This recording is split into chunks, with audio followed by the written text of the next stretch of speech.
भारतात digital penetration वाढतं आहे आणि प्रोडक्ट डिलिव्हरी टाईम कमी झाला आहे. याचे लेन्सकार्टला दोन फायदे झाले आहेत. एक, ऑनलाईन स्टोर्समुळे सेल वाढला आहे आणि दोन, वाढत्या गॅजेट्सच्या वापरामुळे भारतात 10 पैकी 7 लोकांना सध्या चष्म्याची गरज आहे. काही देशात तर 10 पैकी 9 लोकांना चष्म्यांची गरज आहे. लहान मुलांमध्ये चष्मा लागण्याचं प्रमाण गेल्या 5 वर्षात दुपटीने वाढलं आहे.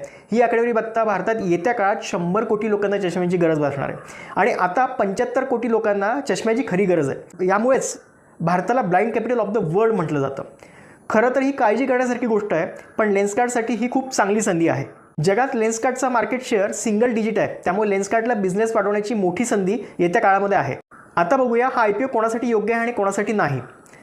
कंपनी आता सध्या ग्रोथ, एक्सपान्शन अँड टेक्नॉलॉजीवर फोकस करते. यामध्ये AI रोबोटिक लॅब डेव्हलप करणार आहेत.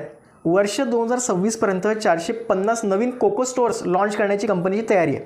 कंपनी रेव्हेन्यू कुठून जनरेट करते?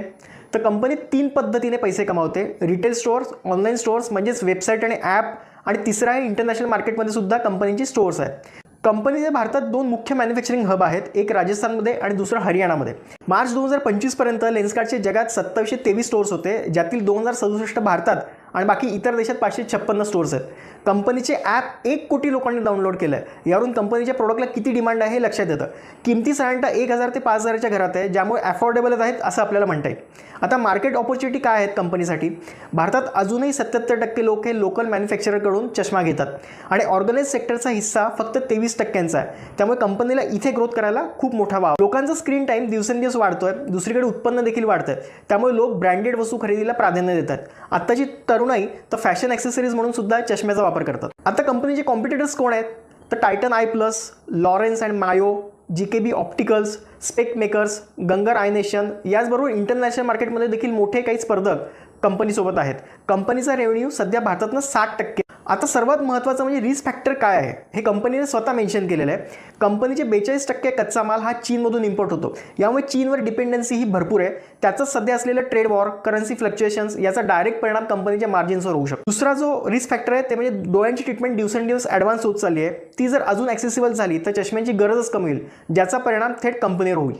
तिसरा रिस्क फॅक्टर म्हणजे कंपनीच्या DRHPमध्ये PF, ग्रॅच्युइटी आणि TS संबंधित काही समस्या असल्याचं कंपनीने स्वतः मेन्शन केलं आहे. त्यामुळे कंप्लायन्स डिसिप्लिनबाबत सुद्धा काही प्रश्नचिन्ह हे आहेत. आणि सर्वात महत्त्वाची गोष्ट म्हणजे कंपनी 2025 मध्ये प्रॉफिटमध्ये आली आहे. त्याआधी ती तोट्यात होती, तर IPOच्या वर्षात नफ्यात येणं हे थोडं मनाला पटत नाही आहे.